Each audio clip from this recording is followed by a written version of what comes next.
সমঝোতাও করেছিলাম ইসলামের জন্য এবং ইসলামী আন্দোলন বের হয়েছিলাম ইসলামের কল্যাণের জন্য এবং দেশের কল্যাণের জন্য, মানুষের কল্যাণের জন্য। যে আল্লাহ যদি আমাদেরকে ক্ষমতায় নেয়, আল্লাহর রহমতে দুর্নীতি থাকবে না, চাঁদাবাজি থাকবে না, এবং আল্লাহর রহমতে আপনাদের দয়ায় প্রতিটা বাংলাদেশের মানুষের মুখে হাসি ফুটবে, এই নিশ্চয়তা আপনাদেরকে আমরা দিতে পারছি। বাংলাদেশের ইতিহাস 2024-এর গণ অভ্যুত্থানের ইতিহাস। যুবকরা যখন জেগেছিল, তার সাথে সাথে আপামর জনতা বাংলাদেশের সবাই জেগে উঠেছিল এবং তাদের লক্ষ্য অভ্যুত্থান হয়ে গেছিল বৈষম্য দূর করার জন্যে। আজকেও সাংবাদিক আমার কাছে প্রশ্ন করলো যে জামাত সহ আপনারা একত্রে সমঝোতায় ছিলেন, বের হলেন কেন? আমি তাদেরকে বলেছিলাম যে 2024-এর পরে দেশ গঠন করা, মানুষ বিভিন্ন নির্যাতন জুলুম থেকে মুক্তি পাওয়া আর ইসলামকে ক্ষমতায় নেওয়ার সুযোগ তৈরি করার একটা সুযোগ এসেছিল। কিন্তু আমরা কি দেখলাম? যেই বৈষম্য দূর করতেছিলাম বা যেই বৈষম্য দূর করার জন্যে আমাদের গণ অভ্যুত্থান হলো, হাজার হাজার মানুষ জীবন দিল, সেই বৈষম্য শুরু হয়ে গেল আমাদের সাথেই। বলে কেন? আমরা প্রথম স্লোগান দিয়েছিলাম ইসলামের পক্ষের একটা বাক্স। সারাও জেগেছিল, আল্লাহর বান্দারা, আল্লাহর বান্দিরা তার পক্ষে, তারা মাশাআল্লাহ তাদের মনোভাব ব্যক্তও করেছিল। কিন্তু এই ইসলামের পক্ষের বাক্সের পরিবর্তে ক্ষমতা লোভীরা তখন ইসলামের নিয়ম নীতি অনুযায়ী নাকি দেশ পরিচালনা করবে না, দেশ পরিচালনা করবে প্রচলিত গণতন্ত্র এই নিয়মে। তখনই আমরা বাধ্য হয়েছি, সমঝোতাও করেছিলাম ইসলামের জন্য এবং ইসলামী আন্দোলন বের হয়েছিলাম ইসলামের কল্যাণের জন্য এবং দেশের কল্যাণের জন্য, মানুষের কল্যাণের জন্য। আমি আমার ভাইদেরকে বলবো, ইসলামী আন্দোলন বাংলাদেশ পরীক্ষিত একটা রাজনৈতিক ইসলামী দল।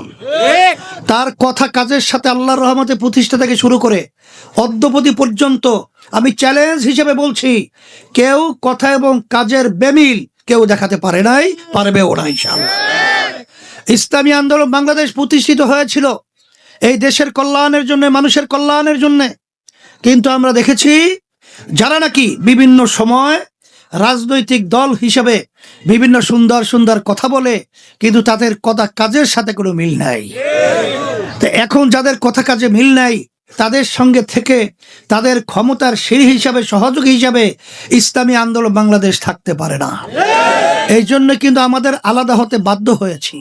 কিন্তু মনে করেছিল অনেকে যে আমরা একা হয়ে গেছি। না, আমাদের সাথে আল্লাহ রয়েছেন, আমাদের সাথে যারা ইসলামকে ভালোবাসে তারা রয়েছে, সম্মানিত উলামায়ে কেরাম রয়েছে। এবং এই বাংলাদেশের ভিতরে আমি আজকে বাস্তবে দেখছেন, আমার যুবকরা রয়েছেন, আমার ছাত্ররা রয়েছেন, আমার মুরব্বীরা রয়েছেন, পর্দা আলেম মা বোনেরা ইসলামী আন্দোলন বাংলাদেশের পক্ষে রয়েছে, হাত পাকা প্রতীকের পক্ষে রয়েছে।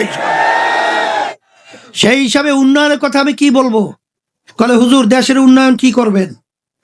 আরে উন্নয়নের ফুলঝুরি ছড়ায় তো কোনো লাভ নাই।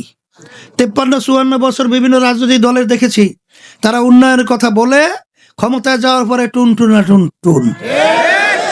এই ধরনের কমিটমেন্ট আপনাদের সাথে করে কোনো লাভ নাই।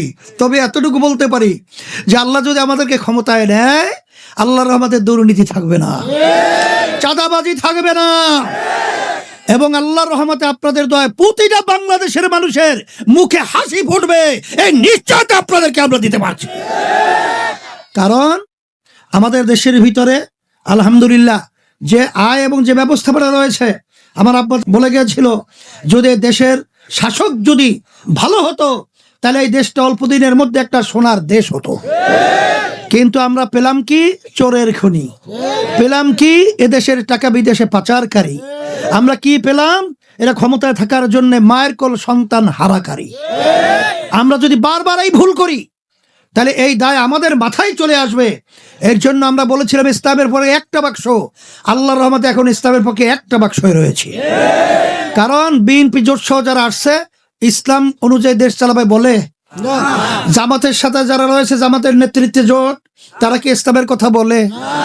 একমাত্র একটাই দল, ইসলামী আন্দোলন বাংলাদেশ। আমরা বলি ইসলামের নীতি অনুযায়ী রাষ্ট্র পরিচালনা করব। অনেকে আবার বলে থাকে ইসলাম শুনলে ভয় পায়। ইসলাম কি ভয়ের জিনিস? ইসলামের মধ্যেই বিজাতি, হিন্দু সহ সবাই শান্তি নিশ্চিত রয়েছে। চরমরা ইউনিয়নে খবর নিয়ে দেখেন, হিন্দুরা সেদিন বলছিল যে আমরা ভোট দেব হাত পাখায়। এবং ঢাকায় আমাদের মহাসমাবেশে হিন্দু জোটের মহাসচিব যে আসছিল, সে বলেছিল যে ইসলামী আন্দোলন পীর সাহেব চরমনাইকে যার কথা কাজের মিল পাই পীর সাহেব চরমনা। এবং সে বলেছিল স্বাধীনতা যুদ্ধ থেকে শুরু করে আমরা খবর নিয়ে দেখেছি যে হিন্দুরা পর্যন্ত ওই সময় তাদের বাড়িতে আশ্রয় নিয়েছিল এবং আমরা সেখানে তাদেরকে আশ্রয় দিয়েছি। আমি কি বলবো, বড় কথা বলা ঠিক না। আওয়ামী লীগ বিপদে যখন পড়েছিল তখন তারা জায়গা নিয়েছিল চরমনাইতে। বিএনপি যখন বিপদে পড়েছিল জায়গা নিয়েছিল চরমনাইতে। আমাদের আখিনুর সে কথা বলেছে, সে যদি নির্বাচিত হতে পারে তার কাছে সর্বশ্রেণীর পেশার মানুষ নিরাপদ। সেই হিসাবে আমি সকলকে আহ্বান জানাবো, এই নাগরপুর, এই দেলদুয়ার আমি তো অনেকবার এসেছি। এখানের মানুষের অন্তর এবং তাদের অবস্থান আমি দেখেছি, তাদের ইসলামের প্রতি আন্তরিকতা অনেক বেশি। এই জন্য নাগরপুর দিলদুয়ারের মাটি ইসলামের ঘাঁটি। যখন আপনারা নেমেছেনই আমার আখিনুরকে বিজয়ের মাধ্যমে হাত পাকা প্রতীককে বিজয় করে আমরা তামাম দুনিয়ার মধ্যে প্রমাণ করব যে হাত পাখার বিজয়, আখিনুরের বিজয়, দেলদুয়ারের বিজয় এবং নাগরপুরের বিজয় হয়েছে ইনশাআল্লাহ। রাজি আছি ইনশাআল্লাহ। এই আখিনুরকে হাত পাকা প্রতীকে বিজয় করার জন্য রাজি আছি ইনশাআল্লাহ। কে কে রাজি? হাত উঠে একটু দেখাই তো, আল্লাহ দেখো। আলহামদুলিল্লাহ, আল্লাহ কবুল করুক। এখন বিজয় করতে হলে ঘরে নাকটাই না ঘুমালে তারও হবে না। বিভিন্ন ষড়যন্ত্র, মিথ্যাবাদী চলছে। বিভিন্ন জায়গায় বলা হচ্ছে যে অমুকে বসে গেছে, হাত পাকা প্রতীক নাই, প্রার্থী নাই। এই মিথ্যাবাদীদের সাথে আল্লাহই যথেষ্ট ওদের ধোঁকাকে উন্মোচন করার জন্য। আমি সকলকে দোয়া করি, দোয়া চাই, উদাত্ত আহ্বান জানাই, হাত পাকা ভোট চাই।